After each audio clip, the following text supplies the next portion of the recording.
गायत्री जयंती कौन है गायत्री माता, कैसे हुआ अवतरण, विवाह और महिमा। गायत्री जयंती कौन है गायत्री माता, कैसे हुआ अवतरण, विवाह और महिमा। गायत्री माँ से ही चारों वेदों की उत्पत्ति मानी जाती है, इसलिए वेदों का सार भी गायत्री मंत्र को माना जाता है।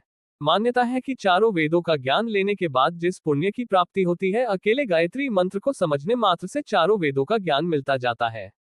गायत्री माँ को हिंदू भारतीय संस्कृति की जन्मदात्री मानते हैं। कौन है गायत्री माता? चारों वेद, शास्त्र और श्रुतियां सभी गायत्री से ही पैदा हुए माने जाते हैं। वेदों की उत्पत्ति के कारण इन्हें वेद माता कहा जाता है। ब्रह्मा, विष्णु और महेश तीनों देवताओं की आराध्य भी इन्हें ही माना जाता है, इसलिए इन्हें देवमाता भी कहा जाता है। समस्त ज्ञान की देवी भी गायत्री है, इस कारण गायत्री को ज्ञान गंगा भी कहा जाता है। इन्हें भगवान ब्रह्मा की दूसरी पत्नी भी माना जाता है। माँ पार्वती, सरस्वती, लक्ष्मी की अवतार भी गायत्री को कहा जाता है। कैसे हुआ गायत्री का विवाह? कहा जाता है कि एक बार भगवान ब्रह्मा यज्ञ में शामिल होने जा रहे थे। मान्यता है कि यदि धार्मिक कार्यों में पत्नी साथ हो तो उसका फल अवश्य मिलता है, लेकिन उस समय किसी कारणवश ब्रह्मा जी के साथ उनकी पत्नी सावित्री मौजूद नहीं थी, इस कारण उन्होंने यज्ञ में शामिल होने के लिए वहां मौजूद देवी गायत्री से विवाह कर लिया। कैसे हुआ गायत्री का अवतरण? माना जाता है कि सृष्टि के आदि में ब्रह्मा जी पर गायत्री मंत्र प्रकट हुआ। मां गायत्री की कृपा से ब्रह्मा जी ने गायत्री मंत्र की व्याख्या अपने चारों मुखों से चार वेदों के रूप में की। आरंभ में गायत्री सिर्फ देवताओं तक सीमित थी, लेकिन जिस प्रकार भागीरथ कड़े तप से गंगा मैया को स्वर्ग से धरती पर उतार लाए, उसी तरह विश्वामित्र ने भी कठोर साधना कर मां गायत्री की महिमा अर्थात गायत्री मंत्र को सर्वसाधारण तक पहुंचाया।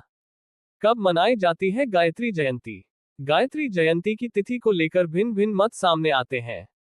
कुछ स्थानों पर गंगा दशहरा और गायत्री जयंती की तिथि एक समान बताई जाती है, तो कुछ इसे गंगा दशहरा से अगले दिन यानी ज्येष्ठ मास की एकादशी को मनाते हैं।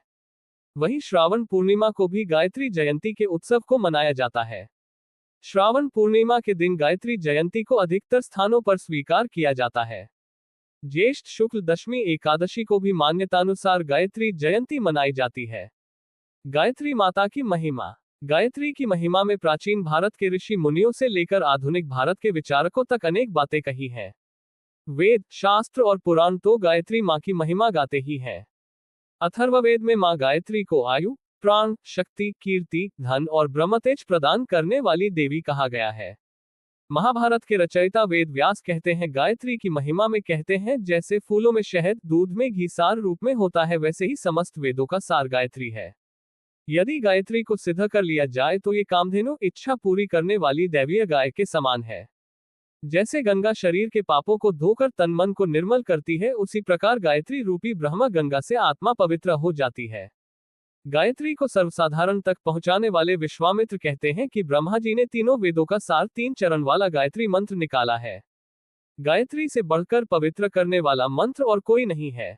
जो मनुष्य नियमित रूप से गायत्री का जप करता है, वह पापों से वैसे ही मुक्त हो जाता है जैसे केंचुली से छूटने पर सांप होता है।